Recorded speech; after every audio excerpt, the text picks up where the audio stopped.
Providence, 2 de noviembre de 1927.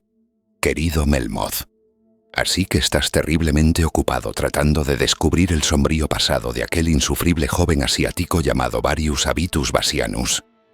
Puffy, hay pocas personas que aborrezca más que a esa maldita ratita siria. Yo mismo he sido transportado hace poco a los negros tiempos romanos a causa de mi reciente lectura de la Aeneid de James Rhodes, en una traducción que no había leído nunca, más fehaciente para P. Maro que cualquier otra versión, incluyendo la de mi tío, el Dr. Clark, que aún no ha sido publicada. Esta diversión virgiliana, unida a los espectrales incidentes y acontecimientos de la fiesta de difuntos con sus ceremonias brujeriles en las colinas, me provocaron la noche del lunes pasado un sueño muy vivido y claro desarrollado en los tiempos de los romanos, con tales connotaciones terroríficas que estoy seguro algún día plasmaré en papel. Los sueños sobre los romanos no eran infrecuentes durante mi infancia. Generalmente seguía al divino Julio arrasando las Gallas, convertido en un tribunus militum. Pero hacía tanto tiempo que no tenía uno que este me ha impresionado mucho. Atardecía en un crepúsculo rojizo en la ciudad provinciana de Pómpelo, a los pies de los Pirineos en la Hispania Citerior. El año que transcurría era uno de los del final de la República, ya que la provincia aún estaba gobernada por un procónsul senatorial en vez del legado de Augusto, y el día era el 1 de noviembre. Las colinas se erguían rojizas y doradas al norte de la pequeña ciudad, y el sol lucía oblicuo sobre las piedras recién colocadas de los edificios enormes del foro y las paredes de madera del circo, hacia el este. Grupos de ciudadanos, colonos de Roma y nativos romanizados de negros cabellos, junto con gentes mestizas por las uniones entre ellos, vestidos con suaves túnicas, y legionarios armados y hombres de negras barbas llegados de las cercanas tribus de los vascones, caminaban por las calles y el foro con una especie de pasividad vaga e indefinida. Yo mismo acababa de bajarme de una litera que los portadores ilirios habían traído, a través de Iberia, desde Calagurria. Creo que yo era un cuestor provincial llamado L. Caelius Rufus, y que había sido llamado por el procónsul P. Scribonius Libo, cohorte de la 12ª Legión bajo la tribuna militar de Sex.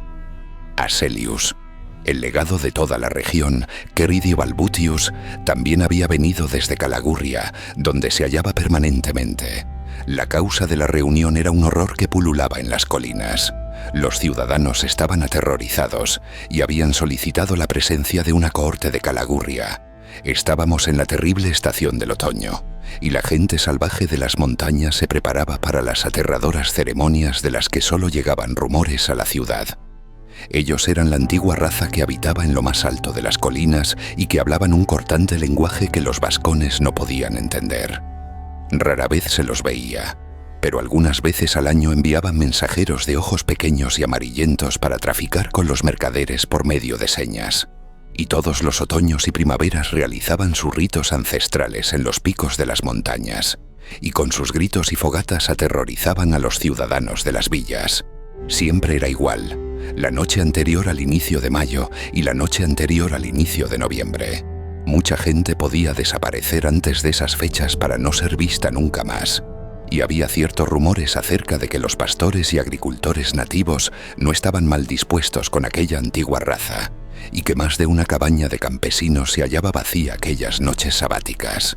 Aquel año el horror fue grande, pues la gente sabía que las miras de la antigua raza apuntaban a Pómpelo. 3 meses antes, 5 de aquellos hombres de mirada furtiva habían llegado de las colinas, y 3 de ellos habían sido asesinados en el mercado. Los 2 restantes habían vuelto a sus colinas sin decir una palabra, y aquel otoño ni un solo lugareño había desaparecido. No era lógico. No era corriente que la antigua raza perdonara a sus víctimas para el Sabbat. Era demasiado bueno para ser normal, y los habitantes estaban asustados. Durante muchas noches hubo batir de tambores en las colinas, y finalmente el edil Tib, Anaeus Estilpo, había llamado una cohorte de Balbutius en Calagurria para acabar con el Sabbat de aquella horrible noche. Balbutius había rechazado de plano los temores de los ciudadanos y aseguraba que los terribles ritos de la gente de las colinas no tenían nada que ver con los ciudadanos romanos. Yo, sin embargo, que debía ser un amigo cercano de Balbutius, estaba en desacuerdo con él.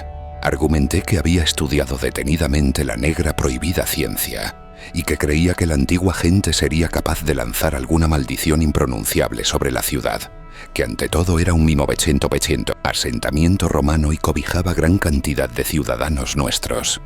La comprensiva madre del edil, Elvia, era romana pura, hija de que los vascones no podían entender.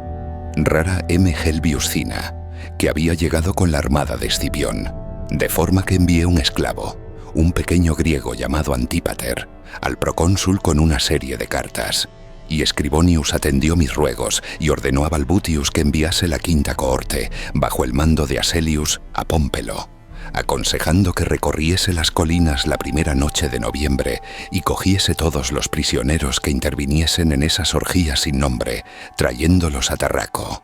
Balbutius, sin embargo, había protestado, por lo cual hubo más intercambio de correspondencia. Yo había escrito tantas veces al procónsul que éste llegó a interesarse profundamente en el tema y decidió intervenir personalmente en el horrible asunto. Finalmente se dirigió a Pómpelo con su consejero y asistentes personales. Allí escuchó los suficientes rumores como para preocuparse y decidió acabar con aquellos ritos. Deseoso de ser acompañado por alguien que hubiese estudiado el tema, me ordenó que acompañase a la cohorte de Aselius. Balbutius también vino con nosotros para insistir en sus creencias, pues él pensaba sinceramente que las acciones militares drásticas podrían desarrollar un resentimiento peligroso en contra de los vascones. De esta forma nos hallábamos en el místico crepúsculo de las colinas otoñales. El viejo Scribonius Libo con su toga de mando, los rayos dorados reflejándose en su cabeza lisa y en su rostro de halcón. Balbutius con su casco resplandeciente, con los labios contraídos en una mueca de oposición. El joven Aselius con sus maneras graves y su aire de superioridad. Y la curiosa mezcolanza de gentes, legionarios, aldeanos, paseantes, esclavos y criados. Yo mismo llevaba una simple toga, sin ningún distintivo especial, y por todos sitios se hacía patente el horror. Las gentes de la ciudad no se atrevían a hablar en voz alta, y los hombres del cortejo de Libo, que llevaban aquí una semana, parecían haber adquirido algo de esas tétricas maneras. Incluso el viejo Scribonius parecía muy serio, y las fuertes voces de los que habíamos llegado después sonaban inapropiadas, como si estuviéramos en un lugar de muerte o en el templo de algún dios mítico. Entramos en el praetorium y nos entregamos a una grave conversación. Balbutius presentó sus objeciones y fue apoyado por Aselius, que parecía ser muy contemplativo con los nativos a la vez que creía inoportuno excitarlos. Ambos soldados mantenían que era mejor afrontar los miedos de los pocos nativos colonizados no haciendo nada que levantara las iras de los muchos pobladores y lugareños de las colinas acabando con sus ritos ancestrales. Yo, en cambio, mantenía que debíamos entrar en acción y me ofrecí voluntario para una posible expedición. Apunté que los salvajes vascones eran como poco turbulentos e inciertos, de tal forma que un encuentro armado con ellos era inevitable más pronto o más tarde, fuesen cuales fuesen los cuidados que dispusiéramos, que en el pasado no habían demostrado ser serios adversarios a las legiones romanas, y que podría ser peligroso que los mandos de la Roma imperial no tomasen medidas para proteger a sus ciudadanos. También dije que el éxito de la administración de una provincia dependía en primer lugar de la seguridad de los elementos civilizados en cuyas manos descansaban los resortes del comercio y la prosperidad, y por cuyas venas circulaba la sangre del pueblo romano. Estos elementos, aunque eran minoría, daban estabilidad al conjunto, y su cooperación mantenía firme el poder en la provincia del imperio, del Senado y la gente de Roma. Era materia primordial proteger a los ciudadanos romanos, incluso aunque fuese necesario algo de actividad y se interrumpiesen las fiestas y banquetes en el campamento de Calagurria. De acuerdo a mis estudios, no tenía ninguna duda de que el peligro sobre la ciudad y habitantes de Pómpelo era algo real. Había leído muchos manuscritos sirios, egipcios y de las crípticas ciudades de Etruria, y había hablado frecuentemente con los sacerdotes de Diana Aricina en su templo en los bosques que bordean el lago Nemorensis. Había ciertas maldiciones horripilantes que podrían ser invocadas en las colinas la noche del Sabbat, maldiciones que no debían existir dentro de los límites de la nación romana, y no era menester permitir la realización de orgías que ya me habían sido condenadas por Apostumius, que cuando era cónsul había ejecutado a muchos ciudadanos romanos por la práctica de bacanales. Estos acontecimientos fueron recogidos por el senador consular de Bacanelia, que mandó esculpirlos en bronce y mostrarlos a las gentes. Además, antes de que el poder de las invocaciones pudiesen traer algo material, el hierro de la pilum romana podría acabar con ellos. Esta festividad no podía significar mucho para la fuerza de una simple cohorte. Solo se necesitaría apresar a los participantes, y la liberación de los simples espectadores reduciría el resentimiento que pudieran haber adquirido los simpatizantes de los ritos de la antigua raza.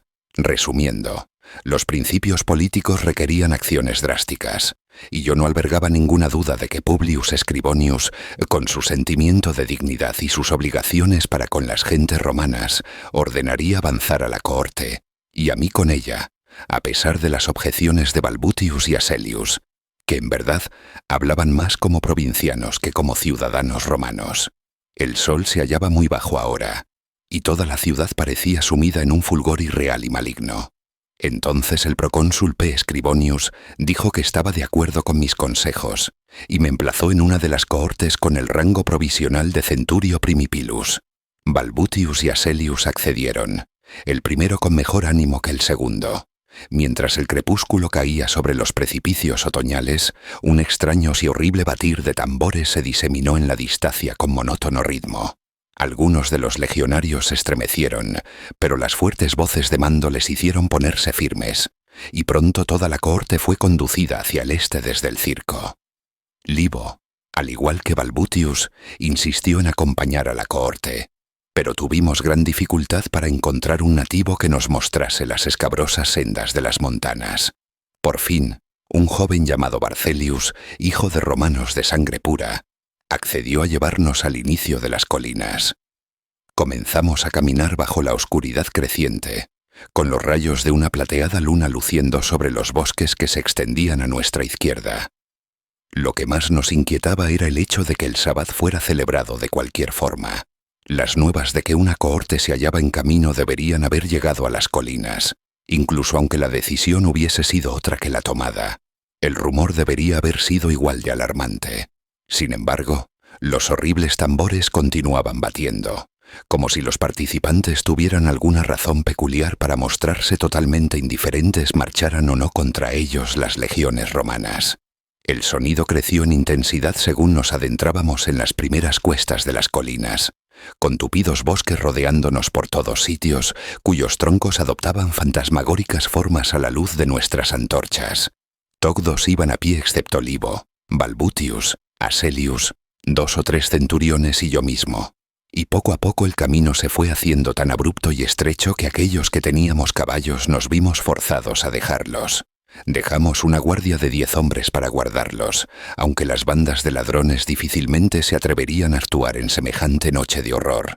Después de media hora de marcha, escalando por escarpes y riscos, el avance llegó a hacerse muy dificultuoso para una fuerza tan grande de hombres, unos 300, que se veían obligados continuamente a atravesar dificultades rocosas. Y entonces, con una claridad horrible, escuchamos un sonido helador que provenía de abajo de nosotros. Llegaba del lugar donde habíamos dejado a los caballos. Gritaban. No relinchaban, sino que gritaban. Y no se veía ninguna luz. No se oía el sonido de voces humanas que pudiesen indicar qué estaba sucediendo. En el mismo momento, cientos de fuegos se encendieron en los picachos que estaban sobre nuestras cabezas, de tal forma que el horror parecía venirnos tanto de arriba como de abajo. Dirigimos la vista hacia nuestro joven guía Barcelius y solo pudimos contemplar una cabeza cortada en mitad de un charco de sangre. En su mano lucía una corta espada que había cogido del cinturón de Debinulanus, un subcenturio, y su rostro mostraba tal expresión de horror que incluso los más aguerridos veteranos se pusieron lívidos con su sola contemplación. Se había matado a sí mismo al escuchar los gritos de los cabaños. Él, que había nacido y vivido toda su vida en la región, y conocía qué clase de hombres murmuraba cerca de las colinas. Las antorchas empezaron a apagarse, y los gritos de los espantados legionarios se mezclaron con los de los caballos.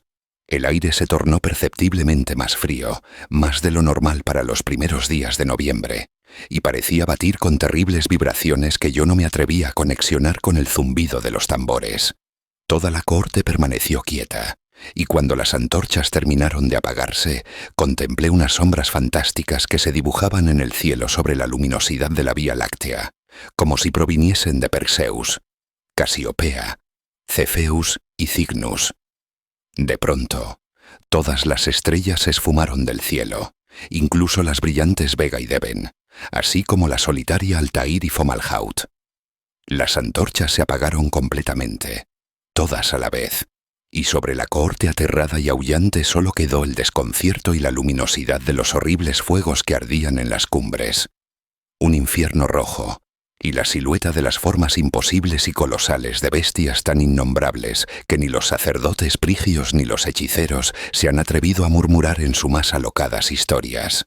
Y por encima del clamor de los gritos de hombres y caballos, el demoníaco batir de los tambores se incrementó, mientras que un viento salvaje y helado barría las cumbres llevando consigo el terror, sacudiendo a cada hombre por separado hasta que la cohorte se dispersó gritando en la oscuridad, como si se enfrentasen a los designios de Laocoon y sus hijos.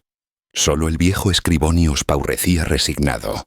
Pronunció unas quedas palabras que pude escuchar claramente entre aquel clamor y aún resuena su eco en mi cerebro.